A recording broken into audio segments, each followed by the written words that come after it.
Welcome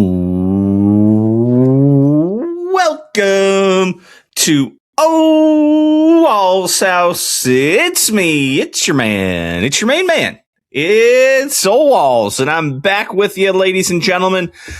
Episode 234 coming your way today. Going to be running solo. Going to be talking some PGA Tour, some Cleveland Guardians baseball, some HOTD, whatever else comes to my mind. Before we get into all that, if you guys wouldn't mind, please rate, review, comment, share, and subscribe. Let everybody know Ole Walls house. It's the place to be. And if you're looking for some sweet merch like this hat or this here shirt, please check it out in the link in the show notes below at the merch shop. Also at the merch shop, you can find some sweet merch from my guy MJ and the Full Range Pod. You can find the Full Range Pod on Spotify and Apple Podcasts, as well as on the Ole Walls House YouTube channel. Early indications are your boy might be on the Full Range Pod this week. So once you're done checking me out on Tuesday, check him out on Thursday. So don't forget to do all that. So without any further ado, let's get into it. Viktor Hovland is your champion at the Travelers Championship up in Hartford, Connecticut. The Travelers Championship goes to Monday morning playoff, and Viktor Hovland, after hitting it to about 10 feet. Let me see what the play-by-play tells me here.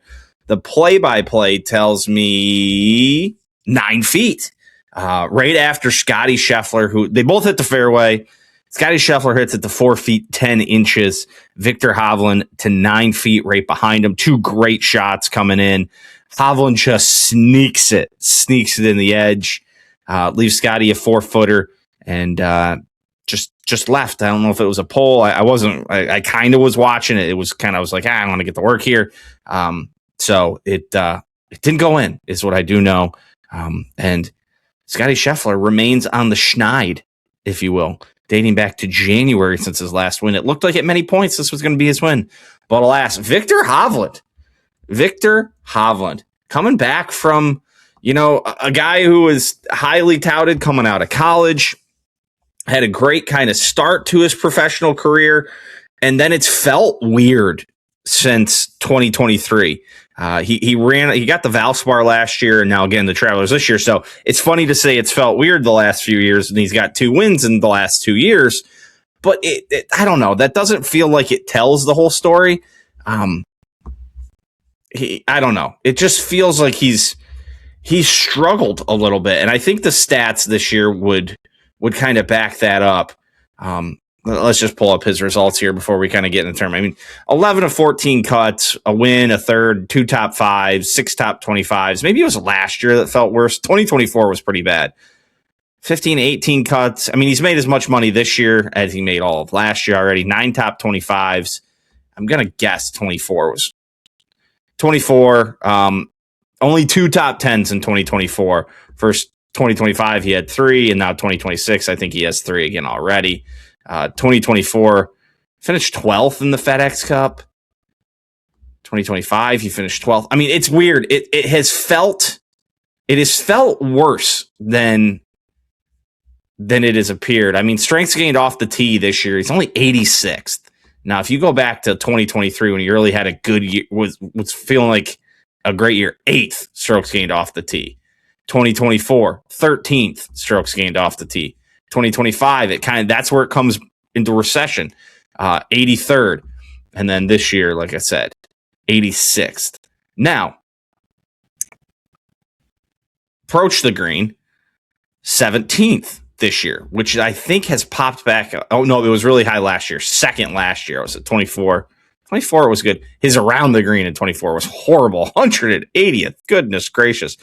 Yeah, so let's go total strokes. I mean, total strokes gained in 22, 23, in the 23 year, 8th overall. 24 goes back to 31st. 25 bounces back up to 16th. And then down to 29th. So, yeah, it's like he kind of really showed hard. And while he hasn't been bad by any stretch of the imagination, it's just been weird. I think weird is a good way to say it. It hasn't felt like, it felt like he was on a total ascension. He won 3 times in 2023, including the Tour Championship. Was awesome at the Ryder Cup. Like, it felt like that was his coming out party. And it's like we're getting Vicious Vic in every which way coming forward here, and it just wasn't. It just hasn't quite been that. But this is a big win for him. We don't have a lot of big golf tournaments left. I mean, if you look at the PGA Tour schedule going forward, there's not a lot of fun stuff left. I mean, we got John Deere, which is actually always a little more fun. Scottish Open Championship. Then you go through that late July, early August stretch of 3M, Rocket Mortgage, Wyndham before you get to the playoffs. And even the playoffs just, I don't know, gets a little weird there as well. So anyway, back to the Travelers. What a fun afternoon of golf. We get a rain delay in the kind of the middle of it. I believe it was after Hovland and Scottie completed their 13th hole. Colin Morikawa, who shot a final round 61, misses out on the playoff by 1 shot. Matt Fitzpatrick, Wyndham Clark, Akshay Bhatia, all right there as well. Just a really fun Sunday. And there was a stretch where it was just wild. Vic birdies 7. I started putting timestamps on it because I just had this feeling where everything was going to start happening. So Vic birdied 7. Scottie makes a bogey. So now they're tied. It went from a 2-shot lead back to that because Vic started off was 1 over through the first 6 holes. And then everybody else is going deep ahead of these guys, like deep. Scottie through 7 was even.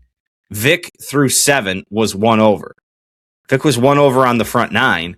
Scottie was even, so they were tied.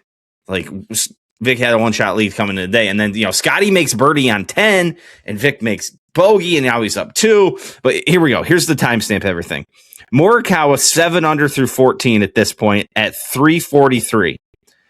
At 346, Vic ties it right back up at 9 when he makes birdie. At 404, Scottie birdies 10 to go back up 2 as Vic makes bogeys. 5th straight hole with a lead swing. At 406, Wyndham Clark birdies 12 to get to 18 and 2 back. At 407, Morikawa makes birdie on 16 to get to 19 and 1 back. And then at 433, Morikawa posts 4 at 433, Morikawa birdies 18 to post 20 under after a final round 61 and ties Scottie at that point. Just really fun. And then they come back out of the break. Vic has just birdied 13 before the break, about an hour and a half, 2-hour break, give or take. I think it was about an hour and a half. Vic comes back on 14 and actually makes one from just off the green, 15 feet, but like just on the fringe. And then he birdies 15 on top of it. Meanwhile, in that stretch, you got Scottie. It's birdie 13. Actually hits it inside, or no, he was just outside Vic on 14, just on the fringe. Couldn't make that either. Actually gave himself kind of a long-ish comeback putt. Then on 15, as Vic's making birdie, Scottie's down left of the green, chips it over the back, then chips it back up and has to make himself like an 8-footer there. Yeah, 7 feet, 8 inches. Has to make that to tie, keep the lead tied. Makes a good par on 13. Was 13. Yeah, 13 was just 25-footer. 17, from kind of a weird spot, hits a great shot in to 10 feet and just gets a hard power lip that power lips out to 3 feet. He makes that. And then we're coming down 18. He's got himself a weird stance and lie and everything on the right side, kind of flares one out, hits it out to 27 feet, which was a phenomenal shot. Just absolutely phenomenal shot.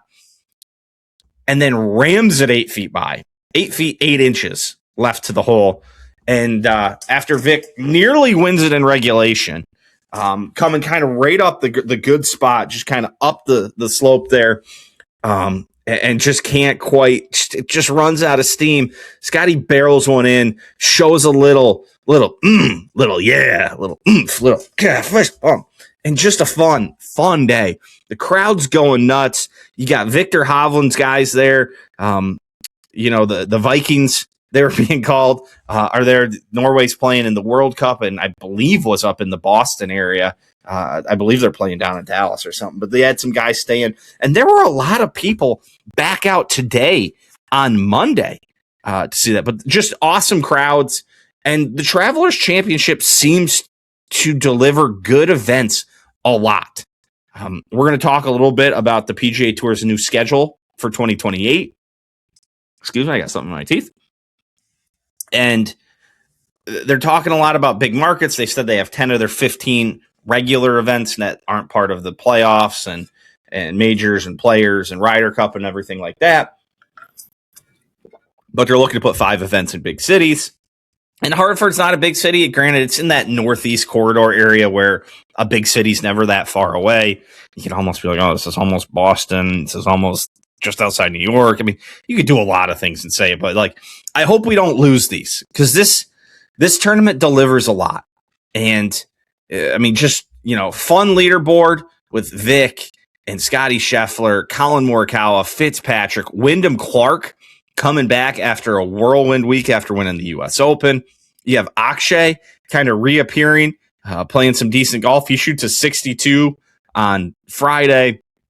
JJ Spawn, Ben Griffin, Russell Henley, Sam Burns, Keegan Bradley, Tommy Fleetwood. I mean, Justin Thomas, Patrick Cantlay just evacuated the area on Sunday. Just the evacuation measures were on in full force. The radio station was blaring the evacuation message, the TVs, everything. His phone was going nuts. You must leave the area. And after 2 birdies in the first 6 holes on 5 and 6 to get himself up to 17 and not totally out of it, bogeys on 8, bogeys on 12, bogeys on 17. I was thinking to myself as this was going on, I was like, this is the time of year where Pat Cantlay all of a sudden just starts hoovering up money and FedEx Cup points, and all of a sudden you're like, oh, he finished 9th in the FedEx Cup, and he's well inside the Ryder Cup number. Like, what? That's what it felt like was going to happen there. So fun day, man. Like, just really enjoyable day of watching golf. I can't say that enough. Just enjoyable. And I got thinking about the Travelers. And I want to go back and just run through some of these. I haven't even looked at these yet. I want to save this. But if you go back to kind of what's happened of late, I mean, 2025, you have the Keegan Bradley against Tommy Fleetwood and Russell Henley come down the stretch. Fleetwood kind of chokes it away. Keegan makes birdie on the last hole. He's Captain American, the whole thing. Like, it's fun as hell. Scottie Scheffler in a playoff over Tom Kim. Fun.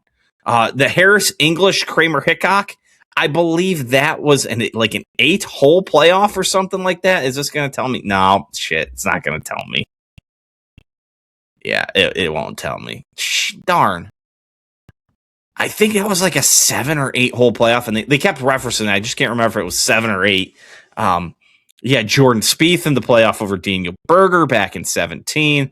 I mean, just a plethora of one-stroke victories. And it was funny. You can see some of the winners. I mean, if you go back to like 2023, I mean, Peter Jacobsen, Woody Austin, Brad Faxon, JJ Henry, Hunter Mahan, Stuart Sink, Kenny Perry, Bubba Watson, like those are good winners. Nothing crazy, but somewhere around the 15, 16, 17 time frame, I mean, you get Bubba winning again, Jordan Spieth and Daniel Berger. Bubba wins a 3rd time over Paul Casey, Stuart Sink, JB Holmes, Bo Hostler. Then you get Chez Reavie, Dustin Johnson, Harris English, Xander Schauffele, and then now we're in the elevated event stage, and playoff 1 stroke, playoff 3 strokes, 2 strokes, playoff 1 stroke, like 4 strokes, 3 strokes, playoff 1 stroke, playoff 1 stroke, playoff 1 stroke, 1 stroke, playoff. Like this tournament delivers, absolutely delivers, and it's sick, just really sick. So I really hope we don't lose a tournament like this. And as I'm on the Wikipedia page, it's the 2nd most attended PGA Tour event annually behind only the Waste Management. In 2011, 240,000 fans for the week, 70,000 fans on Sunday. 2017, 290,000 fans. whatever happened in 2002, 400,000 fans for the work. I'd have to believe that has something to do with the Big Cat. Phil Mickelson won that week. That was when it was the Canon Greater Hartford Open.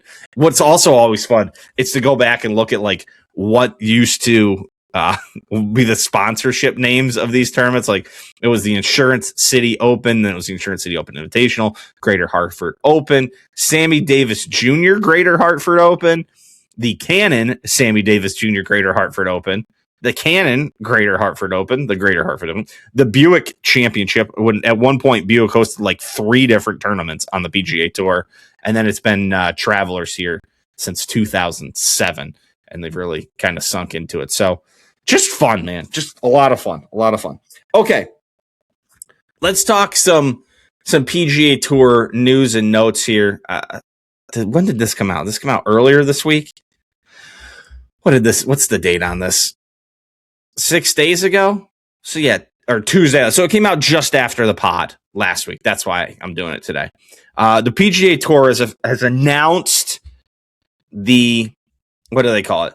PGA Tour establishes new competitive structure with 2 series model to debut in 2028. Now, mostly what this is doing is just putting into force what's already been happening. With the elevated events, we've set up 2 different kind of tours. There's the elevated events with the hammers and the big dogs and your Scottie Schefflers, your Rory McIlroys, despite him skipping it all the time. And I'll get to Rory in a second too. The top notch. And then there's kind of everybody else. This is just making that official. The top notch is getting a lot bigger. And then the rest of the PGA Tour, I don't know what's happening to the Korn Ferry Tour. I mean, the Korn Ferry Tour is going to be a much lesser tour than it is right now, because what's going to go on is, and I'll just read right from the PGA Tour website.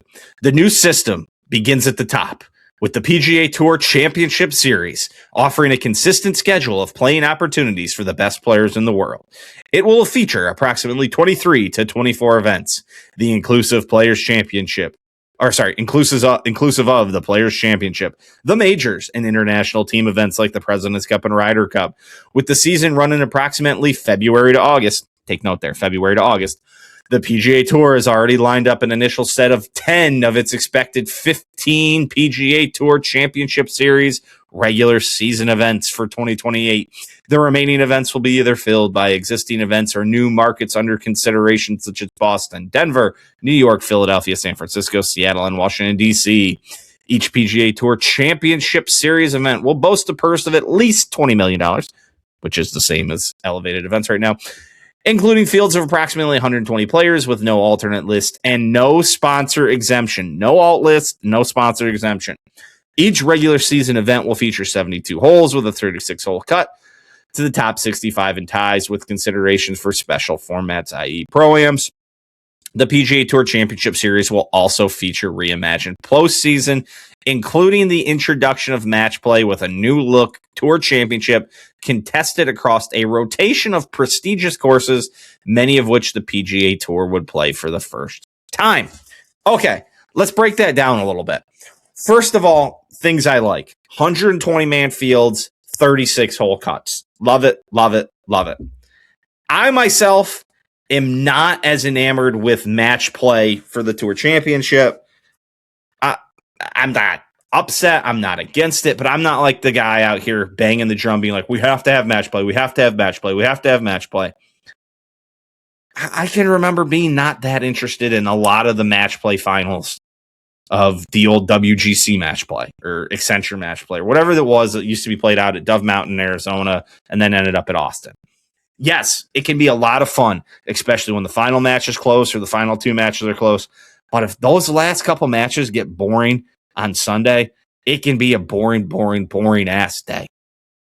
And if that's how you're trying to crown your champ of the year, I don't know. It's tough because the PGA Tour is set up as a year-long type of thing that the points list or the money list rewards you for a year's worth of greatness.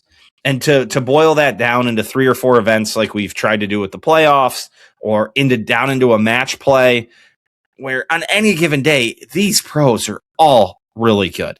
Like, you're going to see a Scottie Scheffler lose to an Eric Cole. Like, that is going to happen. Like, those things happen. All these PGA Tour pros have the ability to go out there and shoot like 64 while the other one shoots 68. Like, things like that happen. It's the reason why professional events are played over 4 days and 72 holes, and that the entire year length of the PGA Tour season is taken into account. Now, I have no problem with it. Like, again, I'm not going to, I just think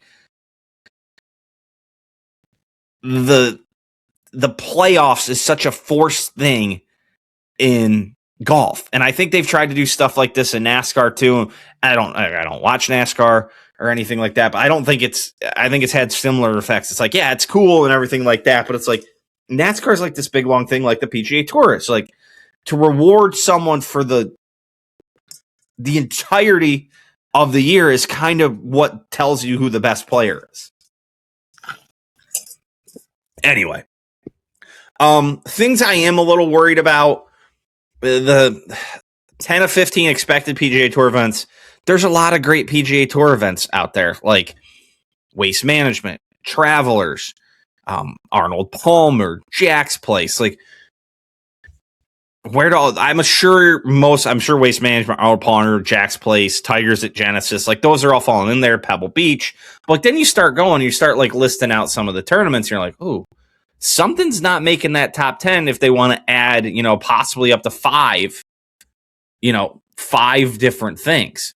There's Farmers, which is out at Torrey Pines. PGA Tour likes that place. Phoenix at the Waste Management, Pebble Beach, Genesis, Cognizant, Arnold Palmer.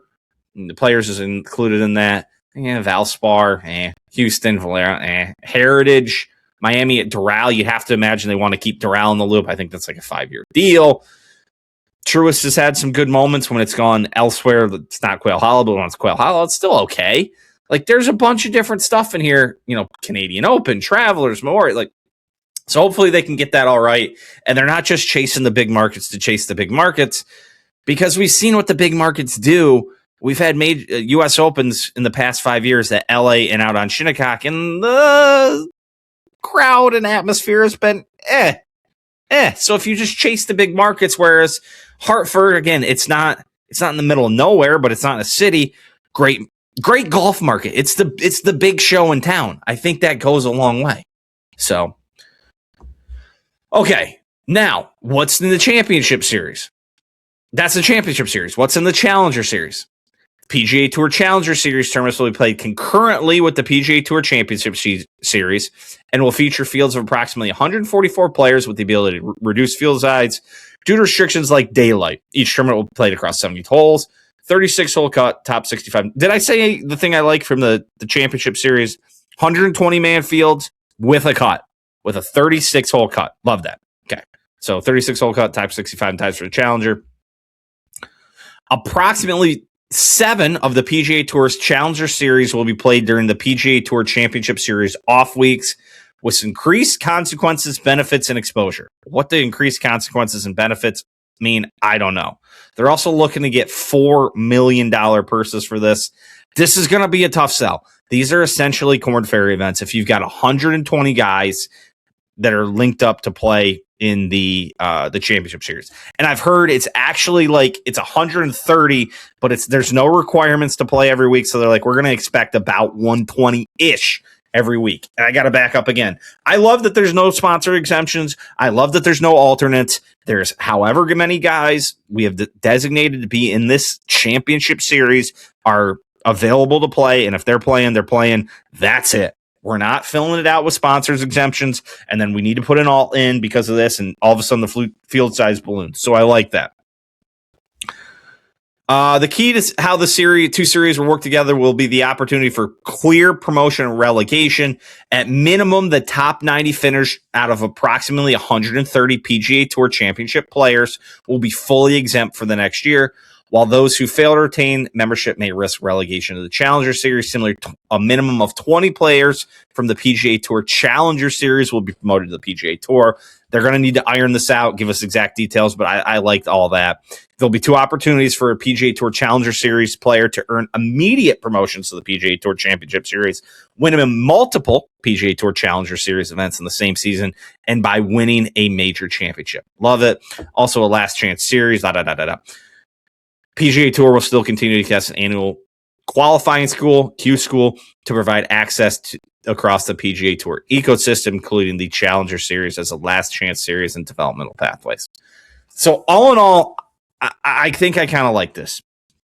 They've been pushing this into a 2-tiered thing more often than not. I like the ability that it gives a clear, just like, look, here's what we're doing across 23 events. That includes 4 majors, the Players, a Ryder Cup or a President's Cup. So now we're at 6 right there. So there's 18-ish events. Now they said they've already got 10 set up and they're looking to add 5.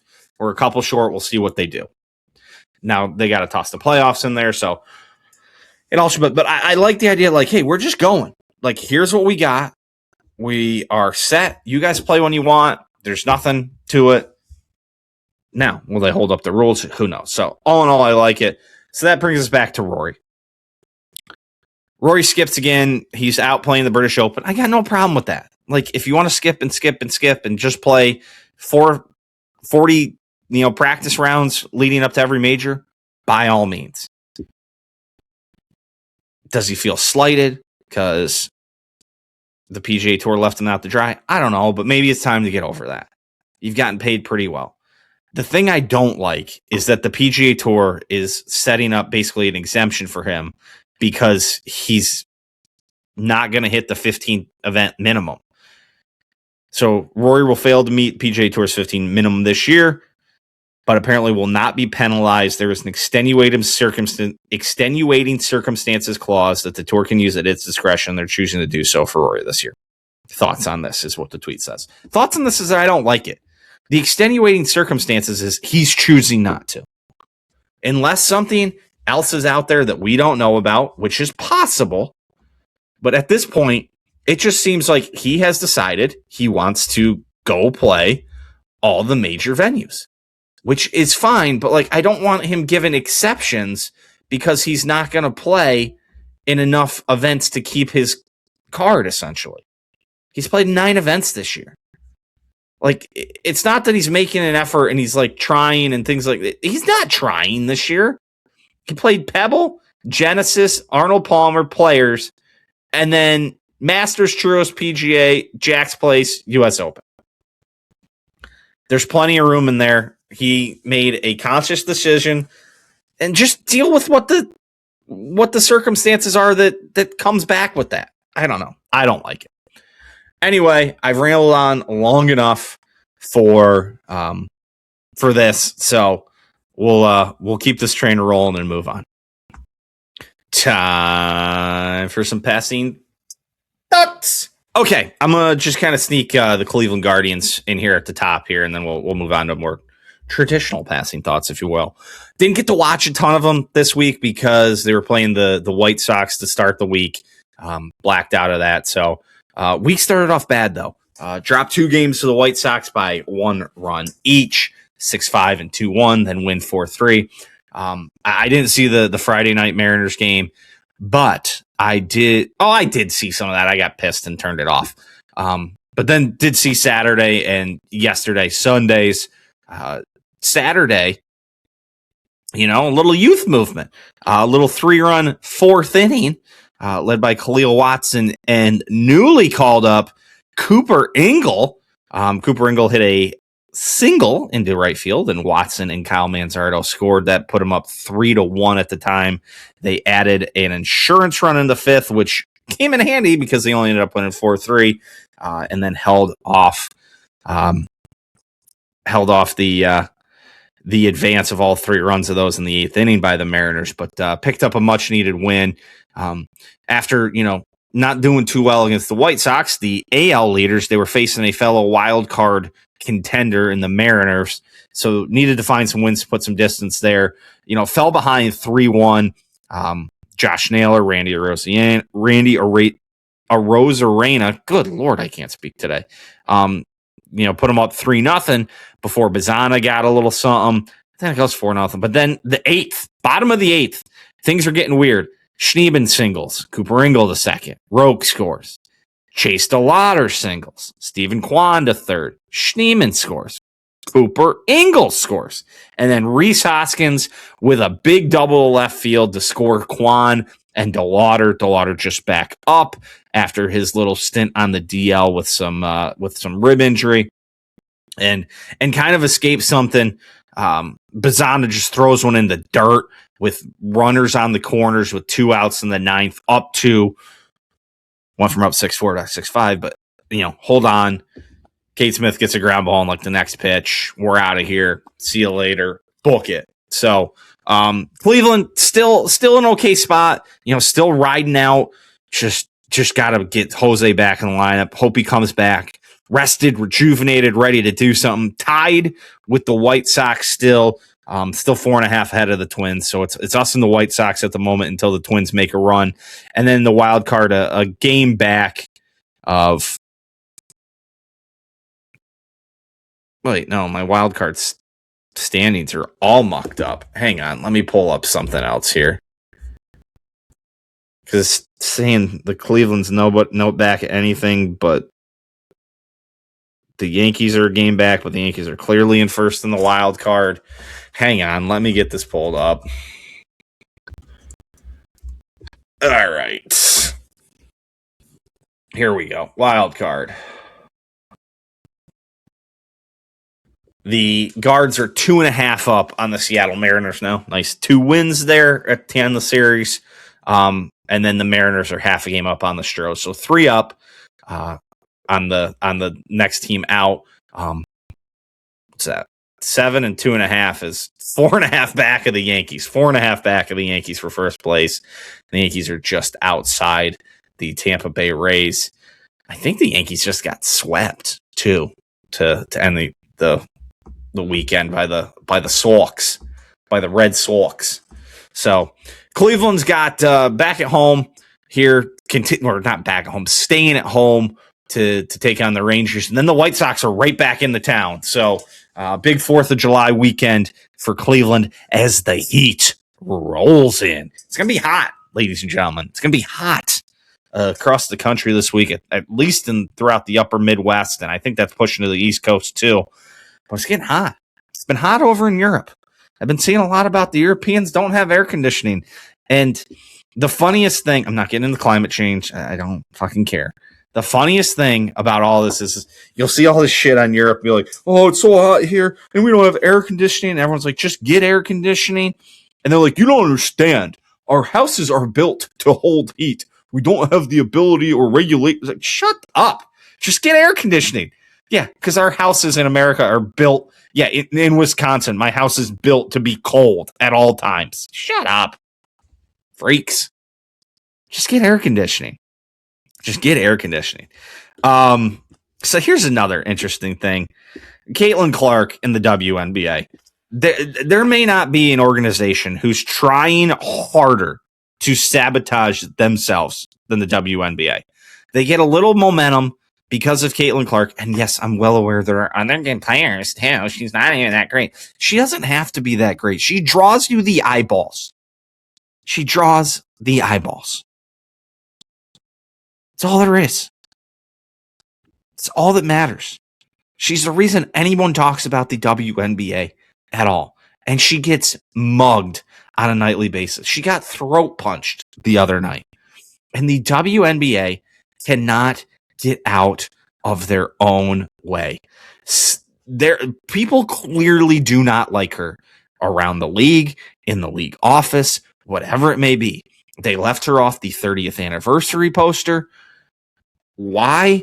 I mean, they also left off Paige Beckers, or however you say her name, who's one of the other top players in the league. Like, what are we doing here? Like, how can you be so dumb? She's the reason your league is getting all the publicity it gets. Some people may stay for something else, but that's why other people are showing up to watch. What is the issue? And, you get everything ranging from there's no issue, which is obviously not true, to it's because she's white, it's because she's straight. It's like, okay, I don't really think that's it. I'm sure there are some people in the league that have an issue with that. I think a lot of it is just like, these are jealous bitches. Like, this girl came in out of nowhere and was immediately the number one attraction in the league. Just right away. And they're jealous bitches. We've all seen it with women. No one's surprised. But like, just suck it the fuck up. She's going to get you paid. There's the reason why when the Indiana Fever come to town, it's a sellout. Trust me, it ain't the people that already been there, because no one was going to those games before. And they leave her off the 30th anniversary poster. Like, for what? And like, Angel Reese is on there, so just say, oh, it's not just Honor the Pass. It's like, Miss Me Bound. Unbelievable. Can't believe I just had a take on the WNBA. I mean, good Lord. Good God.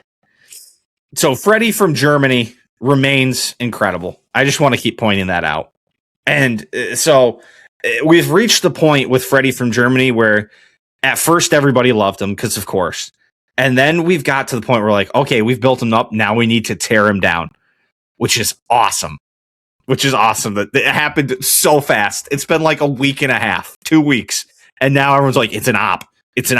He's making all this money. This isn't for love of what he's doing or he's doing this. He's a grifter. Like, it's awesome. I love how fast this happens. Make my stance made known. I still love Freddie from Germany. Get it. Get paid. Do it all. This is America, baby. That's the American dream, Freddie. Live it up while you're here, buddy. And one of the people, one of the things have been like, oh, he's a government op. It's an op. It's a government plant. And somebody, what's this person? Fusilli Spock? I don't know. Fusilli Spock. Twitter name is @AWStar11. The government isn't competent enough to create an op as effective as Freddie. That's true. So true. He rules. Freddie rules. And so my only question is, and I know he's doing this with buddies, so they're splitting some costs. Well, like, how's he doing this? He's been here for a couple of weeks now. And now he's getting comp stuff and people are taking care of him and everything like that. But like, he's just got to, like, the plan must have been just to burn money, just light it on fire. Because 6/16 he was here. That was when he was in Houston at the Space Center. So that's well beyond. I mean, we got to go back. 6/10 he's here. 6/9 is Hello Auburn. Road trip 6/9. He's coming up on a whole month, and it's like, and everyone's like, oh, they have paid vacation in Europe. It's like, I'm well aware that people have paid vacation. And by the way, people have vacation in America too. I have 28 days of vacation or something like that every year too. It's okay, cool. You guys get a month off. So do I. You just have to be at a job for more than 6 minutes and you start to get vacation. So just shut up with that. Also, that's about 1/10 of the equation. Food, flights, rental cars, hotels. Are these dudes all just crazy rich? Are they from rich families? Are they just burning through money? Are they taking out loans? Have they just been saving for years? Which, hey, possibility. That's just something I've always wondered. So, yeah, it was funny. This isn't HOTD spoiler territory yet, but this is HOTD related. I got HBO Max for this. And I remember thinking back, and I was thinking about how my streaming service consumption has evolved. I remember right when I was out of college, and granted, I was right out of college. You're not sure what to. I was a little scared about how to spend my money, and I got myself Netflix. and I had Netflix. I think Netflix was like $7 a month. And the WWE Network had just come out. And crazy to think how people shit all over the WWE Network and how ahead of its time it was. It's been sold, the streaming rights have been sold twice for like $1 billion each time. And I was like, man, I'd really like to get the WWE Network. I was really into watching wrestling at that point. And it was like $9.99. So I was going to be spending like $18 a month on streaming. I was like, this is absurd. Like, should I do this? Will I watch it enough? What is this even close? It's like now HOTD comes back. It's like, here comes HBO Max. It's like $18 in its own right. Got Netflix still for $1 billion that they charge. Peacock, get Prime because of like it's like, oh my God. It's like, we've been inundated with streaming. You just have to do it. You just have to do it if you want to watch things. You want to be part of watching some of your favorite shit? Here you go. Sign on up for 87 more streaming services. Oh, you want to watch the NFL? Amazon Prime, Peacock, Netflix. Get them all.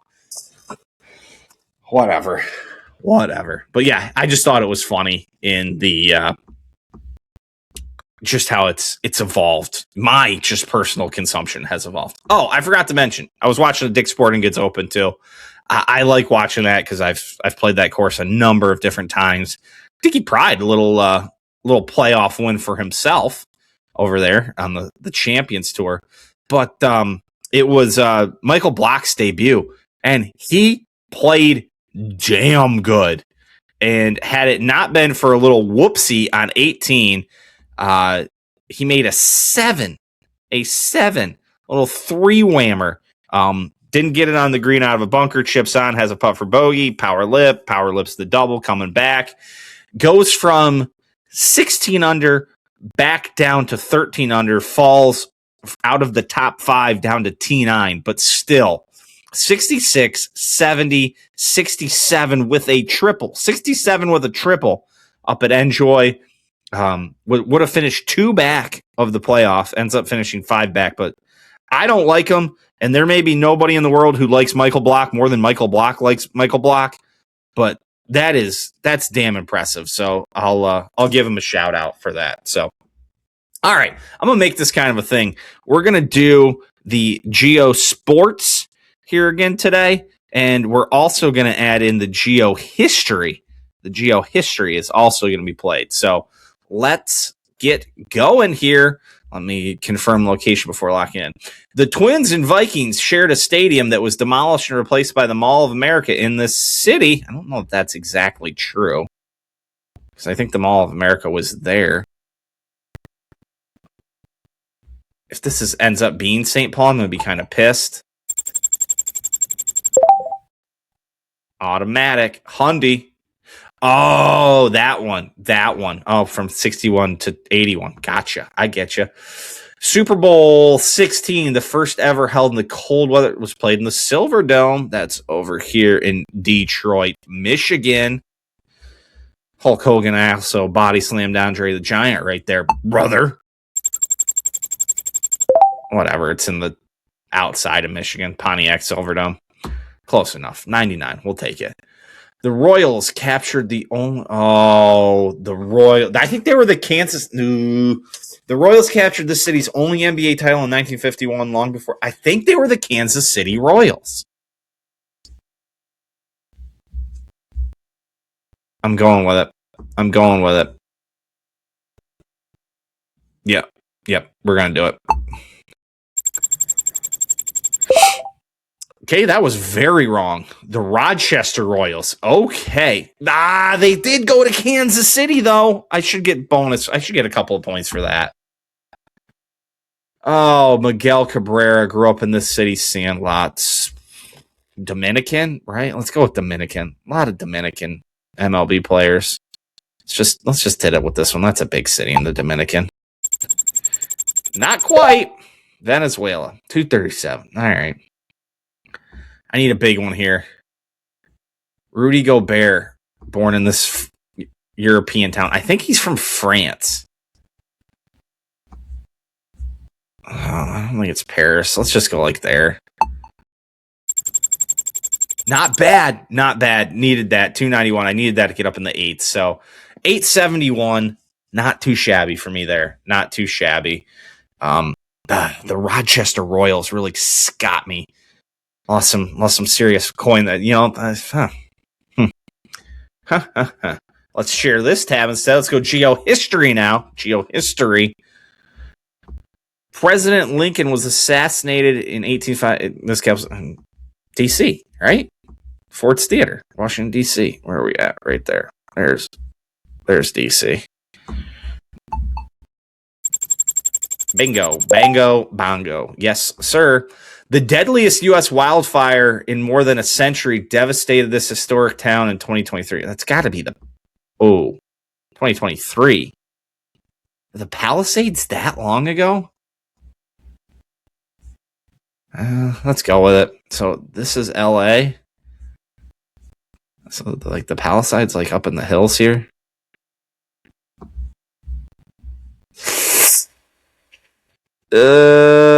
Sure. Right there. Oh, idiot. Yep, the Maui ones. That was bad. Socrates was tried for impiety and corrupting the youth before being sentenced to death in this ancient capital. I don't know. Greece? Athens, Greece? See, that's why we choose to lock it in, because right there. Where is Athens? Is this Athens? Let's just go.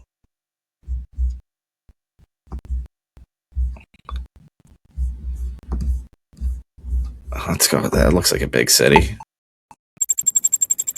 Nailed it. Pinpoint, 100, double up the points there. Needed that after that Hawaii.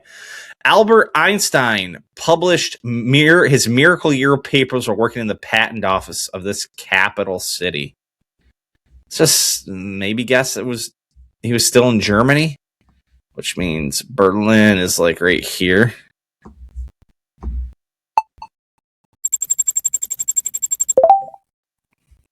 Switzerland. Okay. All right. Winston Churchill, Franklin Roosevelt, and Joseph Stalin met near this resort city in 1945. Oh, I can't even think of the name of it. It's the oh shoot, what is the name? It's in Turkish somewhere. Is it Turkey? It's somewhere in the Mediterranean-ish area. It's somewhere near. I'm so annoyed that I don't know the name. Yalta, the Yalta Conference. Where the fuck is Yalta? It's just. This isn't right, but this isn't somewhere in the general vicinity. Damn it. Yalta, Ukraine. 87 points, so 863. Not terrible. Not my best. Darn. All right. Here's your spoiler. Spoiler alert. I'm talking Hot D. Spoiler alert. I'm talking Hot D. The episode is over after this. If you haven't watched, move on. Thank you. See you next week. Thank you. Merch shop in link. Check out MJ. I'm going to be on MJ's pod. Thank you, producer Kevy. All that good stuff. Back next week. All right.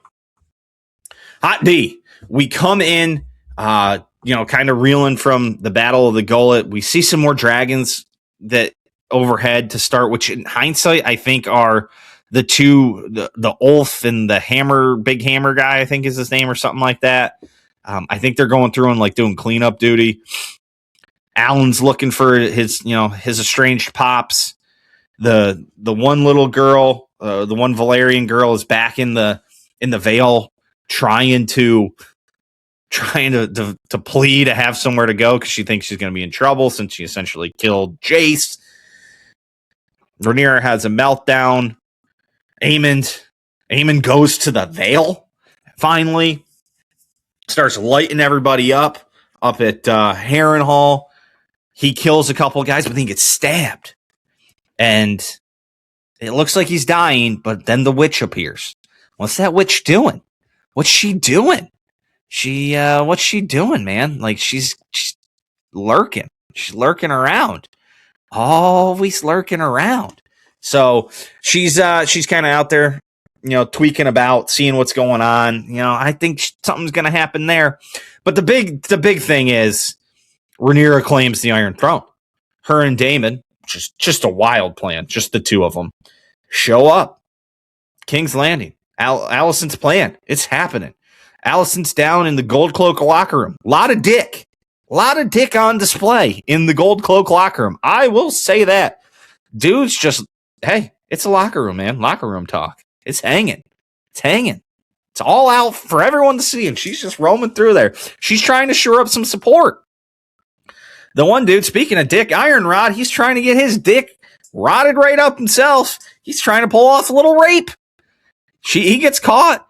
And the Maester dude is like, I can't stand for this. I got to protect her or protect myself in some way, shape, or form. Maybe this pays off for me. He calls and gets him arrested. But then, either way, after hearing the news that the Aemon's heading out of town, Damon gets Rhaenyra up, and those two roll. And their whole plan is, we got 4 dragons. The 2 of us are going in. You other 2 fly cover. And we're hitting the town, baby. We're going straight to the top. And at first, Damon slaughters about 4 or 5 guys right in the opening after some people throw their swords down. But then we get to the crown room. The crown room? Is that what it is? The throne room. Throne room. And we're met by about 8, 9, 10 guys. It's not looking good. But here come those gold cloaks that Allison procured. And the leader of it is got a little loyalty to Damon because he was the guy who brought him into the gold cloak. So we're good to go. The other guys lay down their arms, and without too much bloodshed, about 10, 12 guys, perhaps we've got the Iron Throne, and she's about to ascend, but she wants to kill Aegon, the burnt king, but he's gone. He's out of here. So they're searching for him. The Maester's like, I got somebody. So they're like, we're going to sacrifice Ironrod to you. It's just a little bit of sorry. Sorry I had to stay. I didn't have another option. So you take him. You take him and just be gone. But turns out Otto Hightower has been kept in the cells, the black cells in the depths of the Red Keep. And they bring him up, and, we're getting it. And she's like, I don't want to kill him. And Damon's like, you got to kill him. Take this big ass sword and chop him up. He even says, let Damon do it so I don't get butchered. She did not hit with that first swing. That's true. What? And oi! She finally finishes him off. She's crying. Damon gets it back and whips off old Ironrod's head in one fell swoop. Dude, when I was watching, I was like, oh no, we're going to be out here hacking all day. And this is going to be nasty. Thank God she got through on the second one. That was merciful for us viewers. And then she, with tears in her eyes, she's walking through his blood, ascends to the throne and sits the throne, tears streaming down a couple of kids, tears streaming from her face. And in comes Allison. They found her and the other queen, her daughter who married her son, Queen, trying to flee. And she sees what's all happened, and that's where we are. So I just want to say, through 2 episodes, I'm very happy with what's going on in HOTD. 2 episodes in, I'm very ecstatic of how it's going. The pacing's great. Now, granted, these are essentially what should be the last 2 episodes of the last season. Like, this feels like this is a conclusion to what happened before. Like, this is what should have happened at the end of season 2.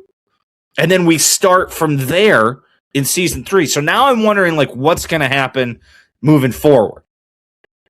And this was a good episode. This is like good HOTD Thrones kind of episode. Like, stuff is happening. There is blood.